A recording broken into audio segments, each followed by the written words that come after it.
and welcome back to another Music Times interview. Today, I am talking to the absolutely incredible singer, performer, multi-talented, multi-hyphenate, Anna Kiri. Hi, thank you for Hey! having me. Super excited to talk to you. I'm so excited to talk to you today. So first, there's so much that you do and are doing that I'm very excited to dive into. But first and foremost, I like to start with a fun, silly question. I feel like Okay. in today's music world, I feel like artists are being constantly defined by their eras, like their revenge era or their like Renaissance era. It's all like eras. What era do you think you're in right now? Oh, I I don't know. I don't know. I'm like discovering. I'm probably just like discovering my whole music like side, because as you said, I do like many things. I'm a dancer, I'm an artist, I paint. Music is like one of my artistic things that I love to do. So I didn't put myself yet like in a box of a genre that I have to follow. So I'm still experimenting and discovering myself in it. So probably that. I don't know. That's beautiful. Do you think that there are any artists who are in eras similar to like what you would say, not in like a genre defining way, more in like an emotional, like this is where I'm at way? No. I don't really think so. We love it. Unique. It's perfect. So you even said in that there are so many other things you do. What has your path into music been like? What like starting from the other work that you've done, the other passions you followed, like how does that trajectory flow for you? Well, I'm a performer since I was born. Like when I was 4 years old, I already went to dance school. So that was kind of like the first thing how I touched the music was through a dance, through a performance, in that way. And then I went to musical school and I started playing piano. So I was not per se like a singer performer to begin with. I was just learning the musical theory and everything like that. So performing wise, it was dancing, and then it was piano for me. Cool. So it's how long were you in the dance world before you were like, let me try a bit more of the music side? Oh, I'm still pretty much in the dance world. Like professionally, I'm a shuffle dancer now. That's what I do. Like this, if you know EDM music and shuffle dancing, they go very much together. I'm based in Miami, so shuffle dancing and electronic music are very popular here. So that's the dancing I do here. Gotcha. For someone who truly, I'm sure we also have listeners that don't know, what is shovel dancing? Oh, shuffle dancing is like the basic move of shuffle dancing is Running Man. So it's basically this. You know the song every day I'm shuffling. Dun, Oh, dun, yeah, I dun, do. dun, dun. So it's like basically it's this do do do do do do do. Got it. Oh, that's so cool. Yeah, it's a high cardio based move that you do to electronic music. You basically can shuffle dance to every kind of music, but it's the dance that you do mostly with your feet and your legs. They form different shapes, and that's what it is.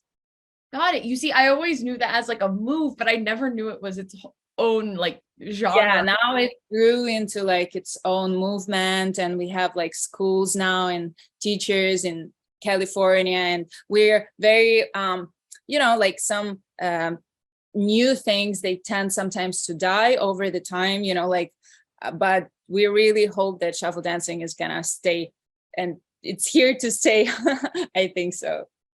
That's awesome. So how did you get involved in specifically shuffle dancing? Because that does seem like such a niche. Like obviously there are like classes for it and all these other things, but it is still such like a niche pocket. I know you're based in Miami and it's very popular there, but Yeah, that's why that's how I got it when I moved from Europe to America.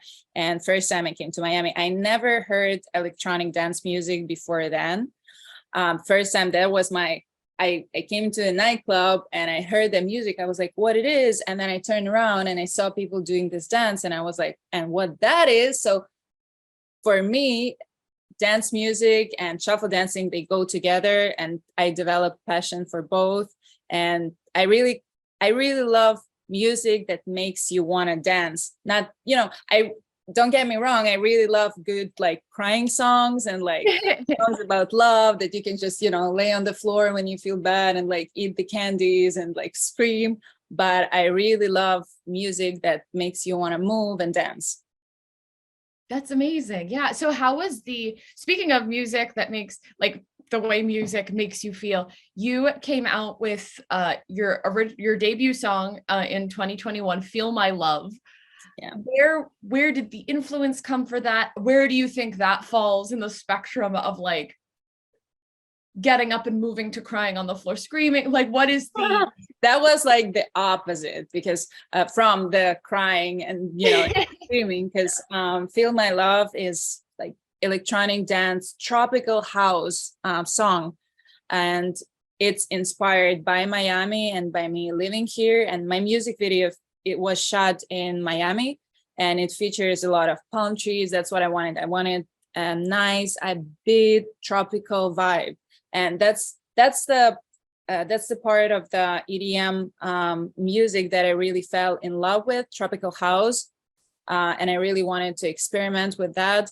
Now I'm going a little bit away from it into more like really house music without the tropical influence.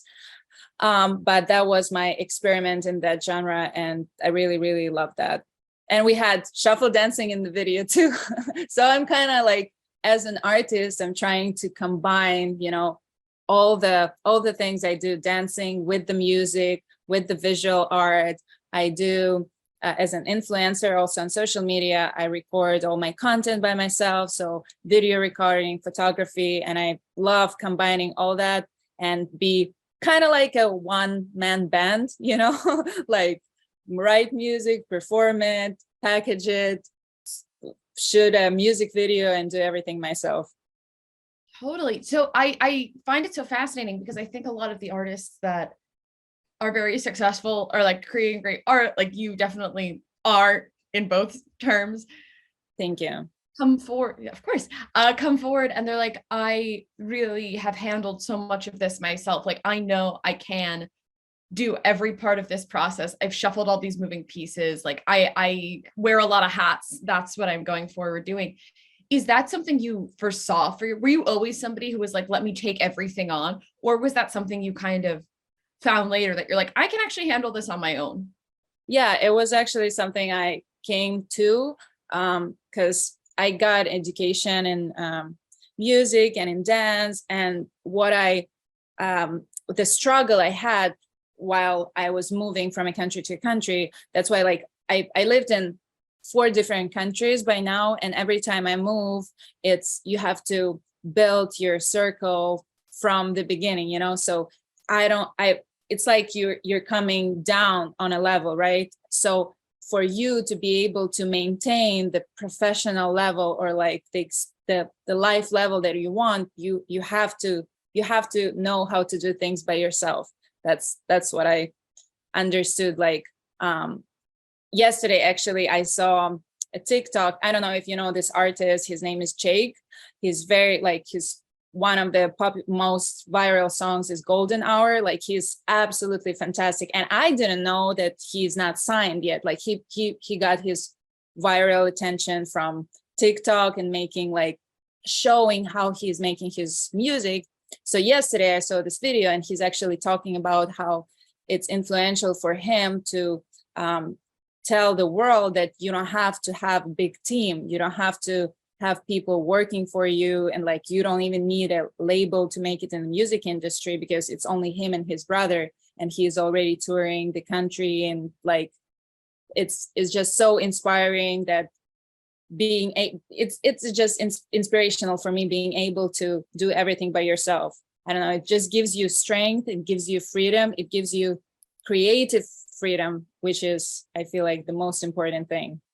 Like when when you understand how to do certain things, you already think, how can you do it in the way you want to do it, if that makes sense. That makes total sense. And I think that you bring up a really interesting point, which is with the rise, you have like hundreds of thousands of followers on Instagram and TikTok and like tens of thousands, 20,000, I believe, on social media, on a YouTube rather. Yeah. How do you feel that, do you feel like you've seen social media change the music game? Like, how have you felt that as an artist? Like, does it change the way that you're Yeah, conceptualizing creation? for sure. Freedom. Like, I feel like it gives, like, there is I don't know how to say it, like a bad side of social media, because when you see a lot of people doing it, sometimes it puts out your own fire, your own like creative fire, because we tend to compare ourselves to other people. But then also you can use it to motivate yourself or like learn something. Like the Jake's video, like it motivated me so much. I was like, if a person can do it by themselves and do it big, like why can't I? So it's just a matter of what are you taking out of it? Like you can use everything for your own benefit. What I think. Totally. And so I think it's also very interesting that you mentioned before, going back a little bit, that you lived in 4 different countries. Yeah. So what ages were you when, what countries were they? What ages were you when you moved from them? So I'm from Ukraine and I was born in Ukraine. And then I won a grant and I went to study in France when I was 15. So I did both study. I was studying in school in Ukraine and at the same time in France.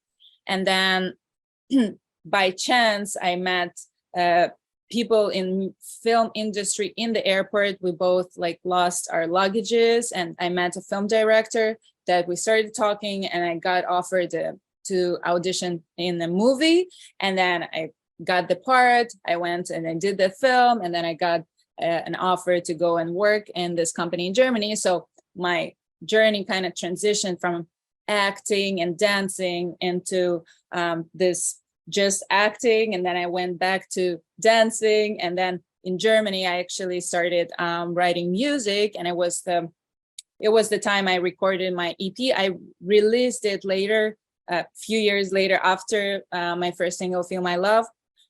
But I recorded it actually in Germany. And after Germany, I moved to America, Los Angeles, and now Miami. Got it. So it's all different. It's also different though, like Europe compared to America. And I don't know, like this now for me, it's been 4 years that I'm here. And I don't really, I think I cannot even imagine how the life is in Europe right now. Because it's like, it's so, I don't know, it's so different. I always imagined it differently before I came here. And now that I live here, I don't even know how it is over there. Totally. So what did you like, what are things that surprised you when you came here, or things that you think would just be like worlds different if you were to go back? Yeah, different. I feel like America is just tougher. It's a tougher place to be. It's a tougher place. It's a lonelier place. I miss a lot my friends and like the ability to find creative people, like the speed of finding like-minded individuals in Europe. I feel like it's not that we don't have a lot of creativity in America. We do for sure, a lot, tons, but it's not like they're all walking on the street and it's very accessible. Like when I lived in France and in Germany, it's just like the whole town, or like Berlin, for example, like the whole town you go and there is like the whole town is so artistic and there's creativity everywhere. And America is so relatively young. So I feel like that's what I'm lacking here. But at the same time, you have an ability to be kind of the first and be like, make like it's like a blanker canvas, if that makes sense. That makes a lot of sense. As somebody who's just like, I've been here, haven't moved, like that's a very interesting thing to hear, because I think that we get overwhelmed with this sense of being like, oh my God, there are like, it's like Hollywood is huge and New York is gigantic and all these little like how could you possibly stand out? But it's so fascinating to hear you say that it's like young, easy, not like not easy, but like I mean, I lived in LA. I really loved like artistic side of LA, but I feel like it's kind of gated, you know, like that's the sense I got also in America, that it's gated. And it took me a few years to get back the strength that I can actually do it myself and I don't need a team. Because in Europe, I didn't even had a moment to think about that. You just the people just coming into you, and there is a lot of that collaboration, you know, there is a lot of artistic collabs all the time happening. And when I came to Los Angeles, it was more like you have to audition and everything is just like gated, and you have to pay for subscription, you have to pay for to be able to go to an audition, you have to pay for people to listen to your music. And the one thing that I really bummed me out and forced me to go into social media deeper is when you come to a talent agency and the first thing they ask you, not about your music or like your talents or what you did, they ask you how many followers you have on your social media. So that was one thing that I thought, like, it's not about what you are on the inside or what you bring. It's just about your package and about your, you know, that thing. I really, the nice thing you said about New York, that's the place I really want to go and experience more. Every time I go, I always feel like there's so many things happening over there. Not as much happening in Miami, but Miami really bought me on this tropical vibe. Like I get so much inspiration here from that. Yeah. So like was the move from that, like all of this is so fascinating. So like was the move from LA to Florida informed by just kind of like that? Like what made you realize that it's like, okay, I'm gonna head to Florida? It was not a conscious choice per se. I probably I spent like half a year in Los Angeles, and I got burned out very quickly and discouraged because of that. Not every door, there were people there tried to help me, but in the end, it turned out that it was like they were trying to pull me to something else, totally not where I wanted to go. So I was getting discouraged. It was just getting very hard for me mentally, and adjusting to a new country, you know, it was also like, it's different. It's just very different. And I had a friend that lived in Florida. So she told me, how about you come visit? So I came to visit and I never left. We love when it's an accidental, like, okay, you know what? I'm here now. Thank you. You mentioned also, just quickly going back, and then I have a few more questions about Florida actually, but you mentioned in like agent meetings or auditions, like I think it's something that a lot of actors, performers, musicians, like everyone's kind of facing today, which is the first question they ask is, how many followers do you have? Yeah. So coming now from a point where you have those followers, have you seen doors open in that regard, or are you kind of beyond the point of caring where you're like, no, I get away from me, you know? It just, yeah, I understand, but like I feel with nothing stands on the same spot, right? What I had like 4 years ago when people were asking me how many followers I had like, I don't know, not zero, like 100, right? But now that we are 4 years forward, the level is already higher because how the social media has its own speed of developing. People now buying followers, people are now on the level of millions, and like that's where the interest is. So what I came to realization that it's not about the amount of followers, still it's about the product. It's always about, if you have a quality product, like you have to, it's like you can show your portfolio, and you should better talk about people you worked with, companies you worked with, and that's gonna speak for you, not the amount of followers, because can be easily bought now. That's so true, because there is that whole thing where you can just like pay for them. And now with a blue check mark, you know, it's like it's a whole different thing. Like people now want to not be verified, kind of. That's the cool trend now. So I don't know. That is so true, where it's like, oh my God, this person's verified. No way. Like, and it is like everything just shifts so fast. So you really just kind of have to hold to what you're doing and being like, no, no, no, this will come back in soon, or I'll teach it to be in. Yeah, you just have to stay true to yourself and to your craft, because this thing with the blue check mark only shows you again and again that everybody wants to be somebody. And it's not the matter of you wanting to be somebody or pretending to be somebody. You have to actually be you. That's what makes you somebody. It's because there's nobody in the world like you. So what's the point of pretending to be somebody if you can just be the best version of yourself? And that's where I feel like we should spend our time on, you know.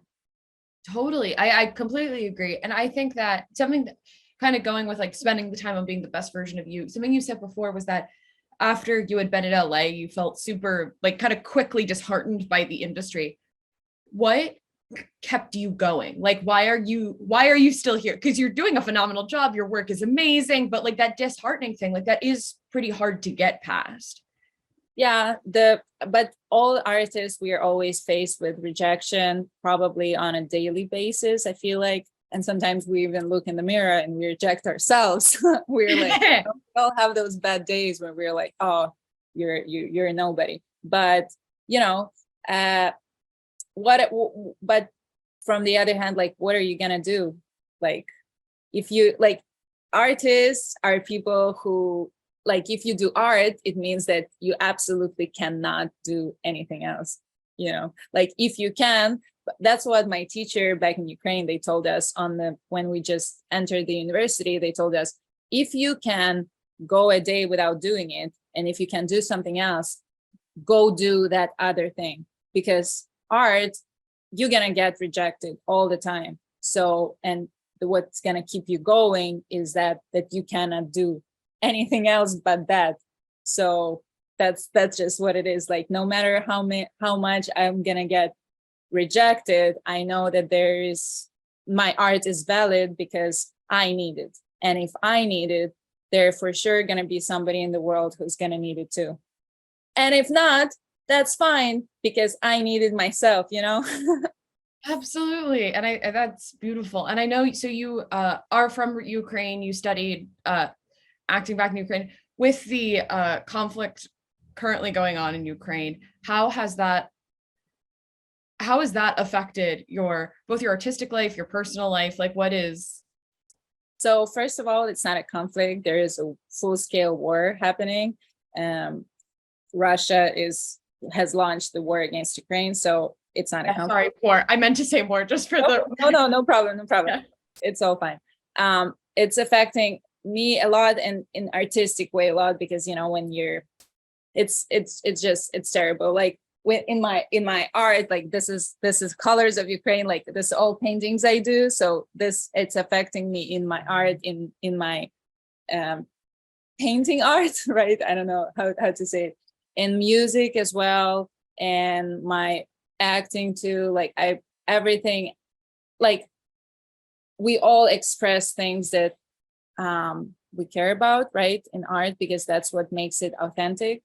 Everything you feel for. So for sure, that affects me, but that also kind of pauses my art at the same time, because it just, the amount of frustration it brings, that kind of puts a little stop on it. Like the last musical pieces I released, they were Beat of Freedom, they were like the remix, and now I have already accumulated some songs that I want to release, but I cannot allow myself to release them right now because they don't go together with war situation. You know what I mean? Like, they are kind of on a different level. They are not about that struggle or like that pain, and I cannot allow myself kind of put that into the world, because that kind of makes me feel a little bit not so authentic. No, that makes sense. Yeah, no, that makes complete sense. And it's such a complicated thing, because I know that you are like a Ukrainian artist. So I feel like also, both from a caring perspective and just like a Yeah, I'm not like, I was never, with the war starting and everything, I really love how Ukrainian artists came to popularizing Ukrainian music and folk songs, and like uh, bringing our folk like outfits and like our styles into modern art. I really love that. There were a lot of artists coming with tours to Miami, raising funds for military and people affected by the war.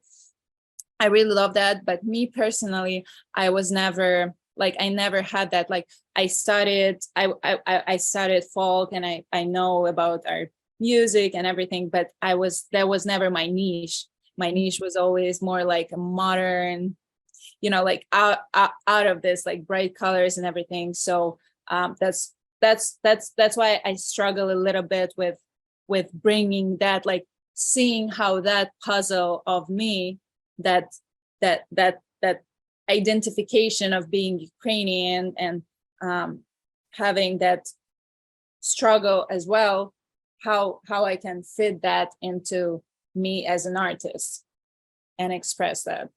So that's also work in progress. As I said in the beginning, I'm still like I never want to, I always feel that there is so much it's very scary to be like, this is what I am, and this is only what I am, this ball, and this is what it is. So I can never be a ball. I'm like an open, I never want to put an outline around my art or around my identity, because I feel like we're all connected and everything is just so, inter like that.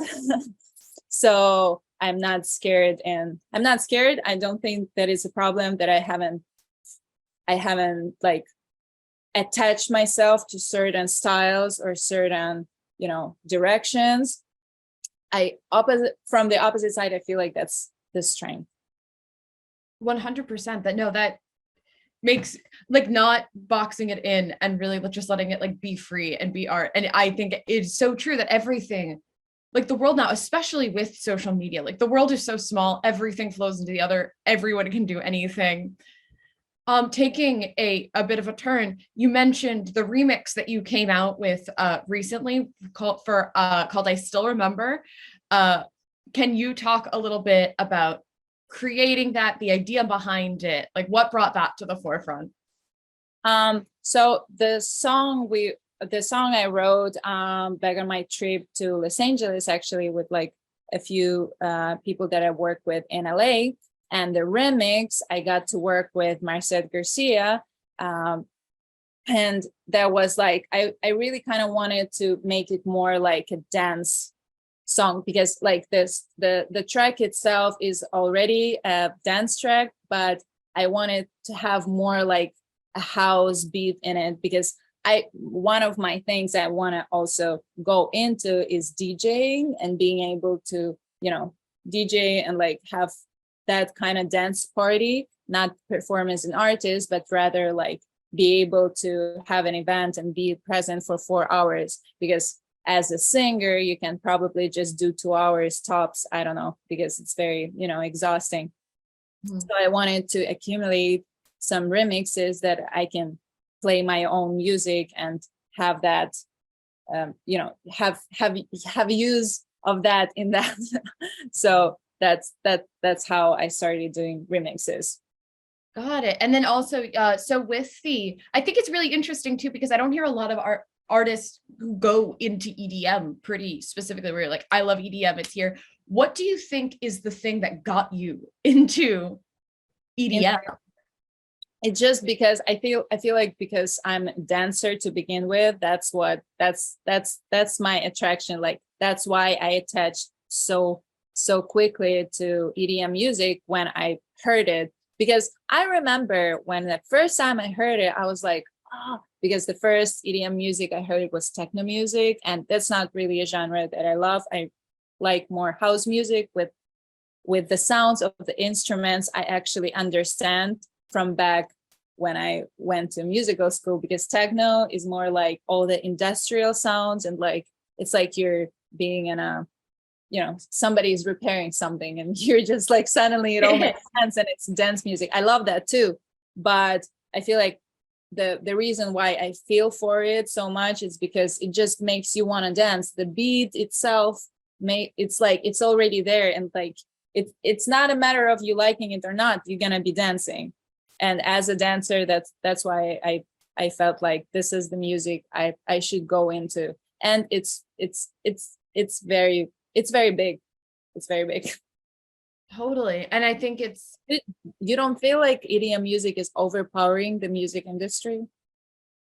what's so funny is I don't like, I know a lot of EDM music, but the people that I've come across with and have talked to, like I really haven't talked to anyone who's like really deep into the EDM world Okay. right now.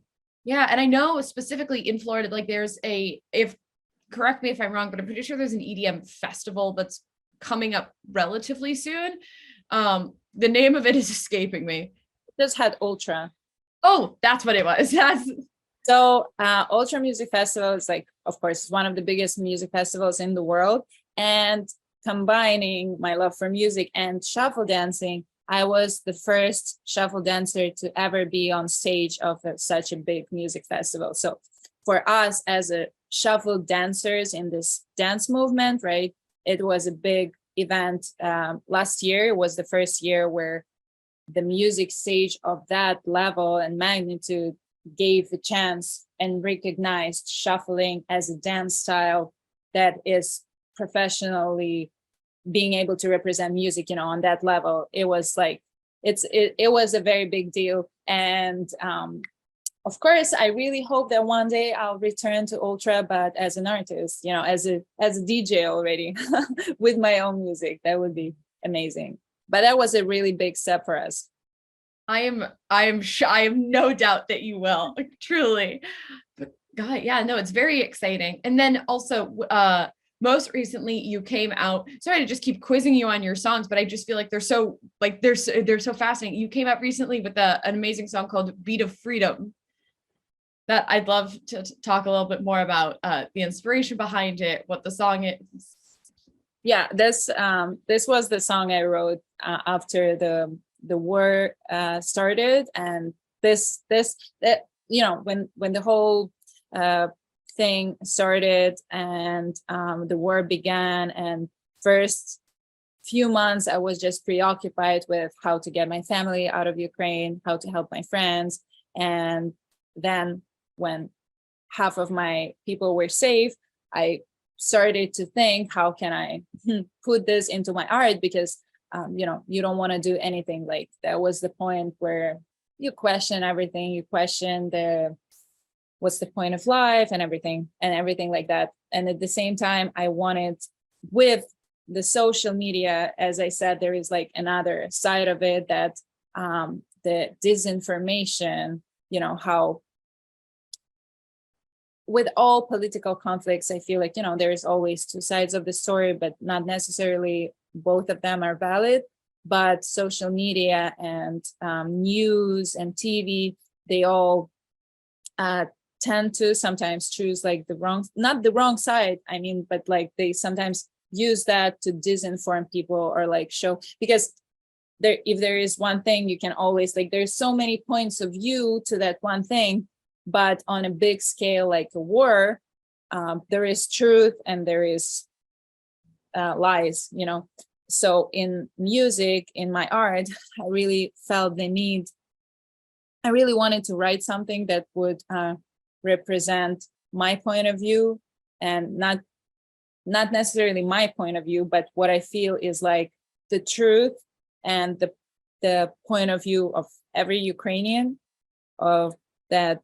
And I didn't want to write like a sad song. I didn't want to have like, because when the war started and artists, after a few months, when artists started to come up with, artists in Ukraine started to come up with songs and music to, of course, represent what is happening, because art is the mirror of what's happening in the world.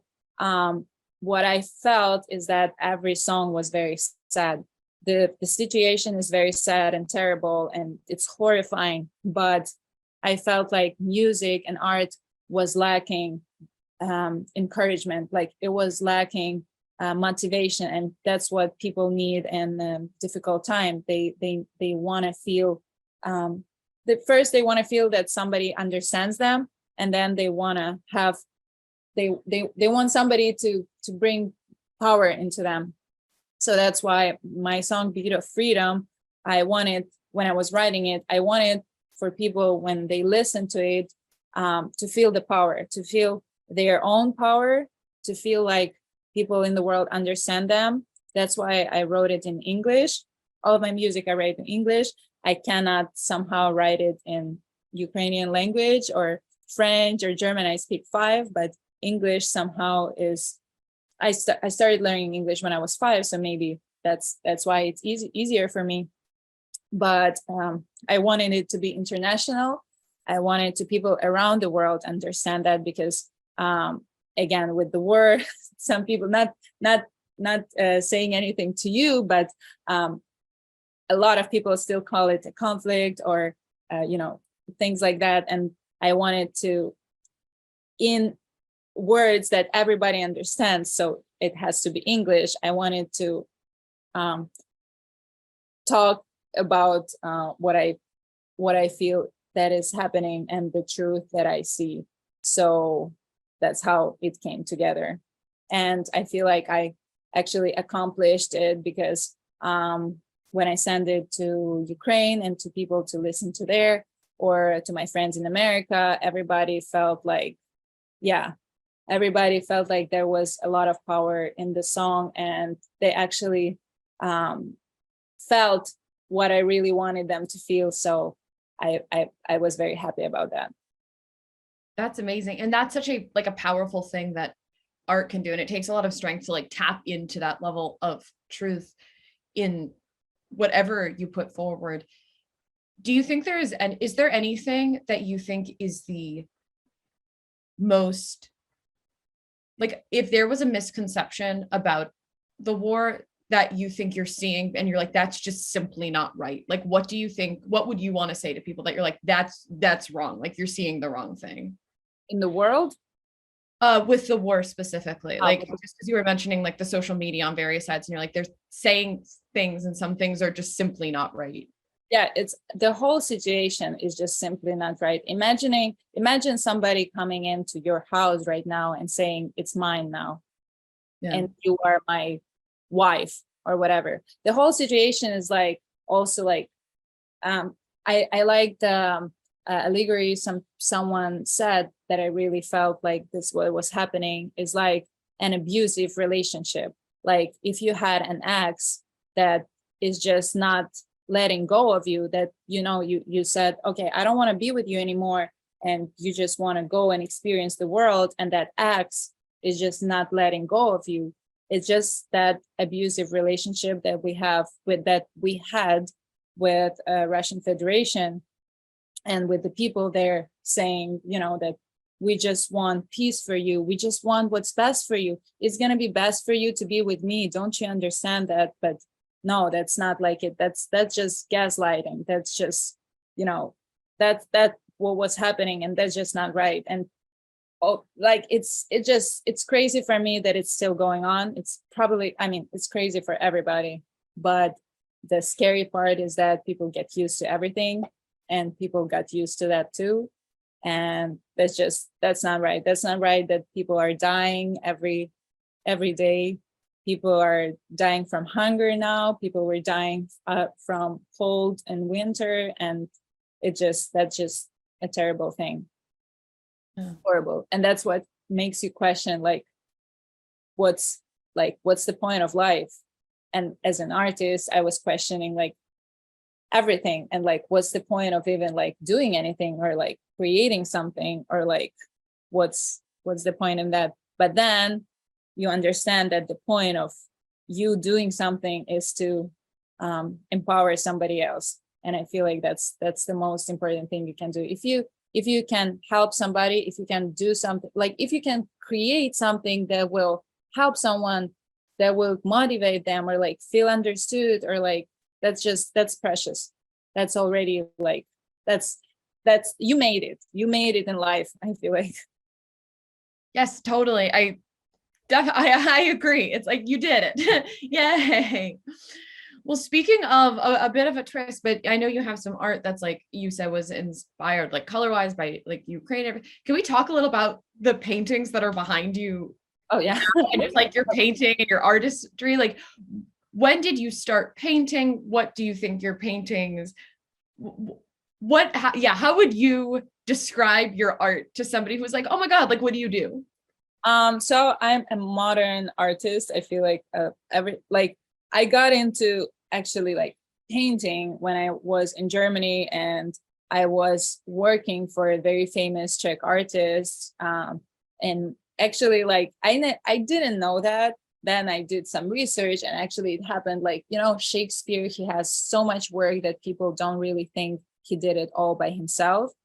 So when I was working for this artist, so it turns out how everything works. If there is like a very famous person, underneath there are like 5 or 10 people who are actually doing the work, and then the artist comes in and they just sign it or like clean something. So my art, or like my paintings, were already in MoMA Museum in New York, but signed by this amazing artist, right? So I got experience in learning, you know, I got this artistic education through working for him. That's why otherwise I probably wouldn't have agreed to that or like doing that, you know, because it's actually like, it's not that your art is being stolen from you, but it's like you're giving it out for free in exchange for education, or like in exchange for experience, which is precious in a way.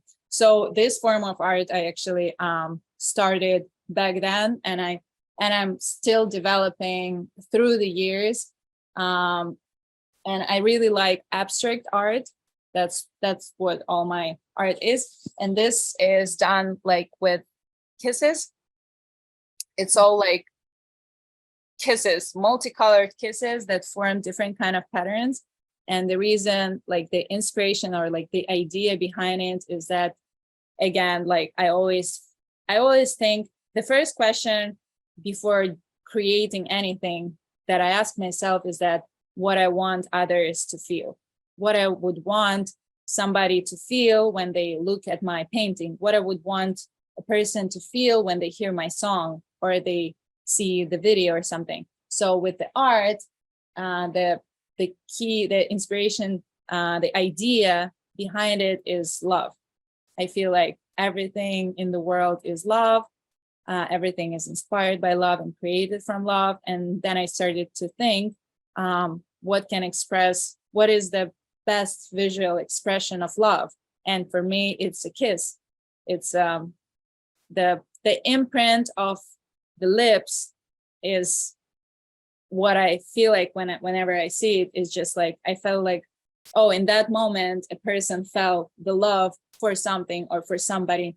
And when I imagine when I'm a super famous artist and I have my exhibition, and I feel like when you're gonna come in, you're gonna be surrounded by all this multicolored expressions of love around you. And I also love not only multicolored, but it's all, I don't know if you can see it, but it's all done with glitter. So it gives it like another level of magic. So it's all glowing, and I wanted you to feel like it's all hugging you around. And isn't it just like amazing to be covered in kisses? I feel like that would be amazing. So that's the idea I got.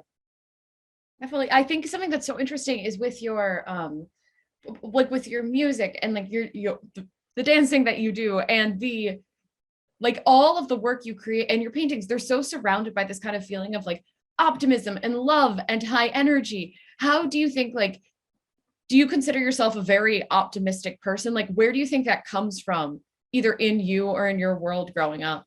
So whenever, we always like used to, when we were kids, we play different games. And one of the, I love this game when they ask you like, how would your friends describe you in like a few words, right? So for me, it was always like energetic, optimistic, funny. I'm always smiling. Like it was always like Anna. It was like, ooh, it was like this, ooh, it was this image. And um, I've I had a very tough life. I had a lot of bad things happen to me, but it only makes me, I feel like, a better person.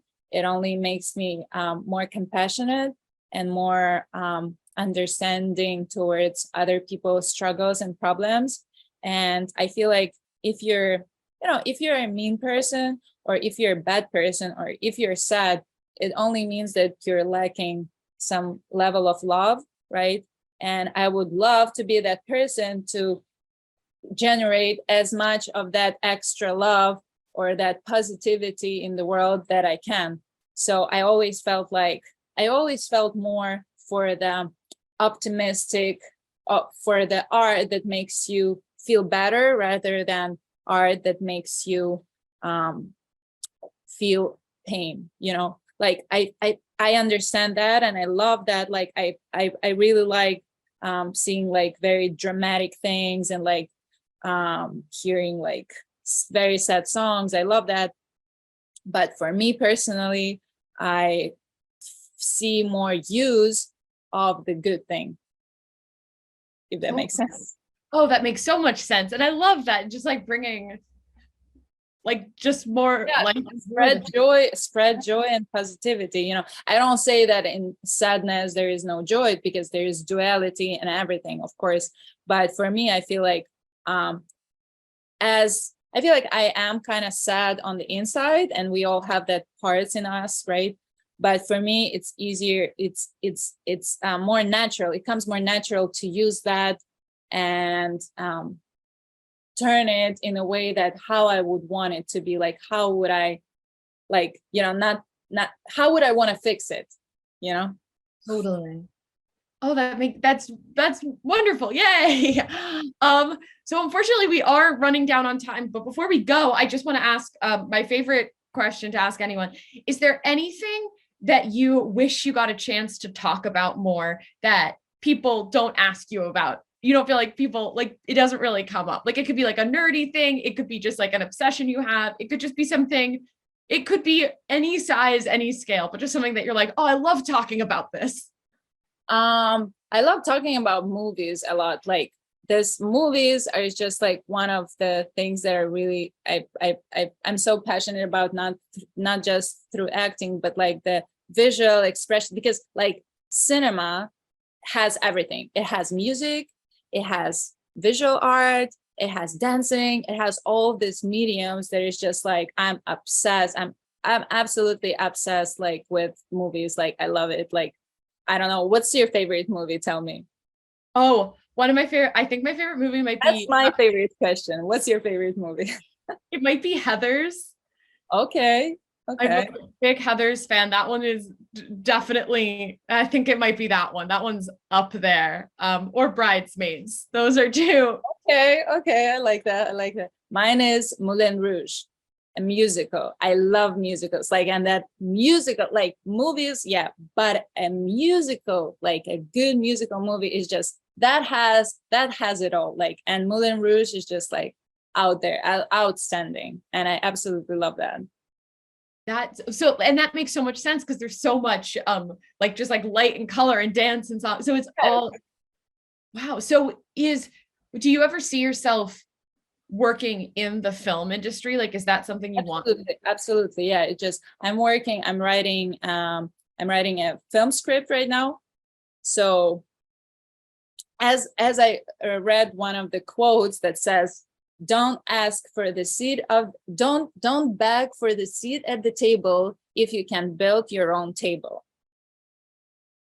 So with that said, in America, as I said, it's very hard and everything is kind of gated. So it forced me to make everything by myself and create everything by myself. So I feel like if I will come to the level that I can do it by myself, and I will create all this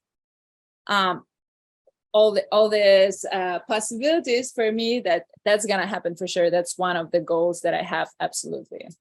Definitely. And honestly, I have no doubt it's going to happen for you. You're incredible.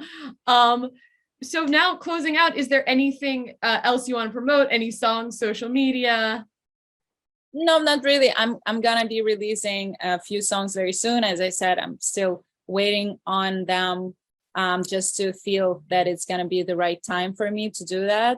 And it's gonna be again a new style of the music for me. It's not gonna be electronic dance music per se. It's going to be more with the ukulele that I picked up on my trip to Hawaii that inspired me a lot. And fun fact that all my music that I write, although I'm a pianist and I have formal musical education, 8 years playing the piano, all my music I write on the ukulele that I randomly picked up on the trip, and it gives me so much freedom with carrying it around. So the new songs that I'm going to be releasing, they feature ukulele sound, which I find super happy. Like there's just a sound that makes you feel so happy.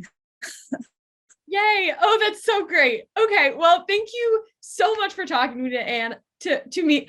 Thank you. One more time. Thank you so much for having me. You're so full of light. I love that. Yeah, thank you. You too. Thanks for being here today. Bye. Bye bye.